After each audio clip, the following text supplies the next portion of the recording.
আমাদের নীলুপার আপা যে কথা বলেছেন যে জাকাতের চাইতে চাঁদাবাজি উত্তম, চাঁদাবাজি তো বেটার আপনার জাকাতের চেয়ে। এটা নিয়ে আলেমদের মুখ বন্ধ। এটার আসলে যোগসূত্র কোথায়, মানে আপার সাথে আলেমদের যোগসূত্রটা কোথায়? আজকে খুবই গুরুত্বপূর্ণ আলোচনা এবং আল্লামা অলিপুর হিসাবের একটা বক্তব্য নিয়ে আজকে বিশ্লেষণ করব।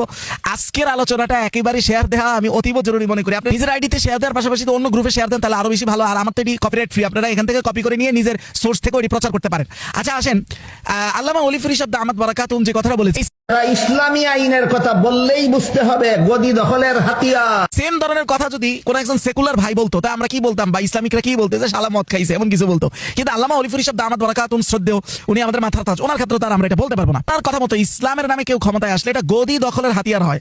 আর গদি দখলকে যে হাতিয়ার বানায়া ইসলামকে রাষ্ট্র কাঠামো থেকে বিতাড়ন করতেছে, ওইটা নিয়ে কিন্তু কোনো টেনশন নাই। আসলে প্রকৃত অর্থে এই যে রাষ্ট্র কাঠামো থেকে ইসলামকে বিতাড়ন করা, সেকুলারদের এই ইসলাম বিরোধী যে রাজত্ব, পুরাটার সাথে গতানুগতিক আলেমরা জড়িত। এটা বোঝার জন্য একটা হাদিস দেখেন, মুসনাদ আহমদের 7912 নম্বর হাদিসের বর্ণনা। রাসূলুল্লাহ বলেন, সায়াতি আলান নাসি সানাওয়াতুন খাদ্দাআত, এই উম্মাহের উপর এমন একটা সময়, এমন কিছু বছর আসবে যেগুলো সব ধোকার সময়, ধোকার বছর হবে, যেখানে একজন আমানতদারিকে সমাজ খেয়ানতকারী হিসাবে, খেয়ানতকারীকে সমাজ আমানতদার হিসাবে, এই যে মিডিয়ার কারসাজি, ঠিক এভাবেই হবে। রাসূলুল্লাহ ওই সময়ের একটা নিদর্শন বলতেছেন, ওয়ায়ানতিকু ফিহা রুয়াইবিদা, সব জায়গায় মাতবরি করবে রুয়াইবিদারা। সাহাবায়ে কেরাম জিজ্ঞাসা করলেন, রুয়াইবিদা কারা? তখন রাসূল ব্যাখ্যা করে বলেন, আর রাজুলু তাফি ইয়াতাকাল্লামু ফি আমরিল আম্মা, দ্বীনের জায়গা থেকে, দ্বীনি জ্ঞান থেকে একেবারে তুচ্ছ থেকে তুচ্ছ ব্যক্তিরা সমাজের, তারাই সমাজের নেতৃত্ব দিবে, তারাই রাষ্ট্র চালাবে। এই যে রাসূলুল্লাহ বললেন তুচ্ছ লোকেরা একটা সময় রাষ্ট্র পরিচালনা করবে, এই যে সেকুলার রাষ্ট্র ব্যবস্থা এবং এই শাসন থেকে সম্পূর্ণ ইসলামকে মাইনাস করার এই যে দীর্ঘ প্রক্রিয়াটা, এই প্রক্রিয়াকে আলেমরা টিকে রাখতেছে। কি এবার প্রশ্ন আসবে যে এই গতানুগতিক আলেমদের এটার সাথে তাদের স্বার্থ কি, বা এই আলেমদের স্বার্থের সাথে সেকুলারদের স্বার্থের সামঞ্জস্যতা কি? আসেন আমরা এটা বুঝে দেখি। আমাদের সেকুলার ভাইরাও এটা চায় যে এই আলেমরা যেন যে কোনো মূল্যে ইসলামটাকে মসজিদ এবং মাদ্রাসার মধ্যে গলা টিপে সীমাবদ্ধ রাখে, রাষ্ট্র পর্যন্ত যেন এটা না আসতে পারে। আর এই যে ইসলামের যে রাষ্ট্র কাঠামোতে যে শূন্যস্থান, ওইটাকে কাজে লাগিয়ে কোটি কোটি টাকা দুর্নীতি করা হয়, যা গত 17 বছরে করা হয়েছে। এর থেকে আবার কিছু জাকাত ফেতরা হিসাবে এই গতানুগতিক আলেমদেরকে দিয়ে দেওয়া হয়, যাতে তারা অন্তত তাদের ডাল ভাত চা পানির পয়সাটা তাদের হয়ে যায়। আপনি কি মনে করেন যে আমাদের মাদ্রাসাগুলো যে কোটি কোটি টাকার দান, এই সব হালাল টাকার দান? সেই দিক থেকে যে নীলুফার চৌধুরী আমাদের আপা যে কথাটা বলছে, চাঁদাবাজি তো বেটার আপনার জাকাতের চেয়ে, ফেতরার চেয়ে। এই কথাটা একদিক থেকে মানে এক দৃষ্টিকোণ থেকে ঠিক আছে। কোন দৃষ্টি? ইসলামী দৃষ্টিকোণ থেকে যে সে যদি ইমানের জায়গা থেকে এই কথা বলে, তাহলে তো মুসলমান থাকার সুযোগ নাই। জামায়াত ইসলামের ক্ষেত্রে তিনি বলেছেন সেখানেও এই দৃষ্টিভঙ্গি সঠিক হয় নাই।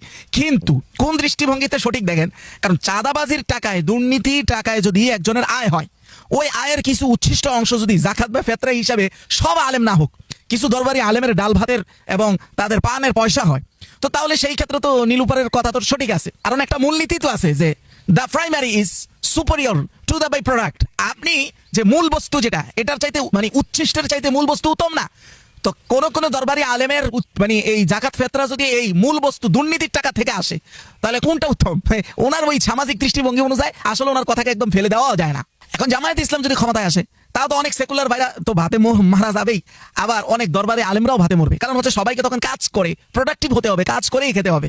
এই জন্য চিৎকার চলে আসে যে ইসলামের নামে ক্ষমতা দখল করার হাতিয়ার। ইসলামী আইনের কথা বললেই বুঝতে হবে গদি দখলের হাতিয়ার। আমাদের এই পরিস্থিতিটা হলো কি জানেন, ওই বোকা এবং গাদা ভাইয়ের মতো।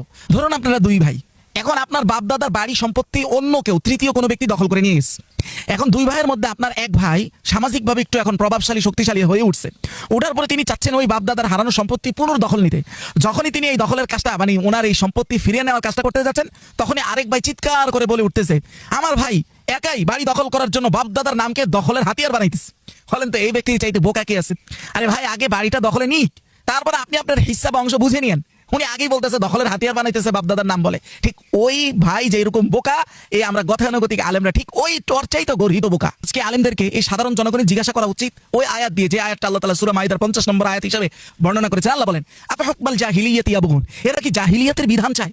এরা কি জাহিলিয়াতের শাসন চায়? তার মানে আপনি কি চান? আপনার বাপদাদার সম্পত্তি আরেকজন দখলে রাখুক, এটাই চান? আপনার এক ভাই সেটা পুনরুদ্ধার করুক, এটাও আপনি চান না? দেখেন, এরা ইসলামের শাসনের কথা আনলেই এক নম্বরে নিয়ে আসে শুধু দাড়ি টুপি।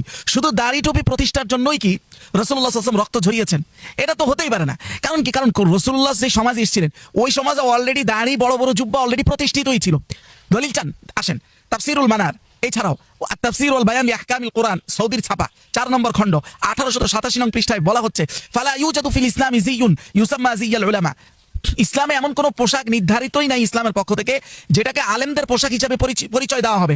ওয়ালা লিবাসুন ইউসাম্মা লিবাসুস সালিহিন, এমন কোন লিবাস পোশাক নাই যেটাকে সৎ মানুষের পোশাক হিসেবে পরিচয় দেওয়া হবে। পরিচয় বলা হয়েছে যে ওয়াকাদ কানা নবী সাল্লাল্লাহু আলাইহি ওয়াসাল্লাম ইয়ালবাস কামা ইয়ালবাস কওম, রাসূলুল্লাহ তো সেই পোশাককেই ধারণ করেছেন যেটা তার তৎকালীন সময় তার কওম বা তার সহজাতিরা পড়তো। যেমন বলা হচ্ছে ইমামাতান ওয়া ইজারান ওয়া রিদান রুব্বামা সাওবান ওয়া কামিসান ওয়া জুব্বাতান, ওই সময়ের কাফেররা পাগড়ি, ইজার, লুঙ্গি, রিদান চাদর, ওয়া রুব্বামা সাওবান কাপড়, কমিস বলতে যে সেলাই করা কাটা পোশাক, ও জুব্বাতান এমনকি জুব্বা, এগুলো তারা পড়তো। তাতে এই ইসলাম তো তখনই প্রতিষ্ঠিত ছিল। রাসূলুল্লাহ সাল্লাল্লাহু আলাইহি সাল্লাম রিসালাতের জায়গা থেকে নবী হিসাবে যেগুলো করেছেন সেগুলো হয় ফরজ, না হয় ওয়াজিব, না হয় কোনোটা সুন্নাহ মুআক্কাদা। আর এই যে যেগুলো মানবীয় কারণে মানব স্বভাব হিসাবে করেছেন, সামাজিক সংস্কৃতি হিসাবে করেছেন, এগুলো সুন্নাহ, তবে এগুলো সুন্নাহ জায়েদা, অতিরিক্ত সুন্নত। এরা সারাদিন মরে নিসফুস সাক পোশাক নিয়ে। হ্যাঁ, অথচ রাষ্ট্র থেকে একদম আপার লেভেল থেকে লোয়ার লেভেল পর্যন্ত টোটালটা একটা তাগুতি শাসন ছিল গত 17 বছর। এছাড়াও ইসলামের জায়গা থেকে টোটালি তাগুতি শাসন, ওটা নিয়ে মানে টোটালি মানে ব্যাপারটা হচ্ছে লুঙ্গি না থাকা অবস্থায় পাগড়ি নিয়ে ব্যস্ত হওয়ার মতো। আপনি দেখেন এই নিসফুস সাক পর্যন্ত মানে নলির অর্ধেক পর্যন্ত যে পোশাক পরা যে সুন্নাত, রাসূল নিজে যেটা সুনান আবু দাউদের 4093 নম্বর হাদিসে বলেছেন, আবু সাঈদ খুদরি থেকে বর্ণিত, রাসূল বলেন ইজরাতুল মুমিন ইলা নিসফিস সাক, মুমিন পুরুষদের পোশাক হবে পায়ের নলির অর্ধেক পর্যন্ত। বলেই রাসূল বলতেছেন ওয়ালা হারাজা আও লা জুনাহা ফীহিমা বাইনাহু ওয়া বাইনাল কাবাইন, যদি এই নিসফুস সাক পর্যন্ত না পড়ে কেউ যদি আরো নিচেও পড়ে তাও কোনো গুনাহ নাই, কোনো সমস্যা নাই। তার মানে এই সুন্নাহটা কি? সুন্নাহ জায়েদা, অতিরিক্ত সুন্নত, মানলে সওয়াব আছে, না মানলে কোনো সমস্যা নাই। ওটা কি ইসলামের মূল মানদণ্ড বানায়া দিছে। হ্যাঁ, তবে আপনি টাকনুর নিচে কাপড় পরতে পারবেন না, ওইটা সম্পূর্ণ হারাম, সেটা রাসূলুল্লাহ বলেছেন। তাহলে এবার মূল বিষয়টা হলো যে এই যে আমরা যে বলি গায়ের মধ্যে ইসলাম নেই, এটাও কত বড় সিন্ডিকেট, কত বড় সমস্যা আমাদের। আপনি কি চিন্তা করেছেন? আরে ভাই, গায়ের মধ্যে প্রথম ইসলামটা কি সুন্নত না প্রথম ইসলামটা ফরজ হবে? প্রথম ইসলামটা হবে ফরজ।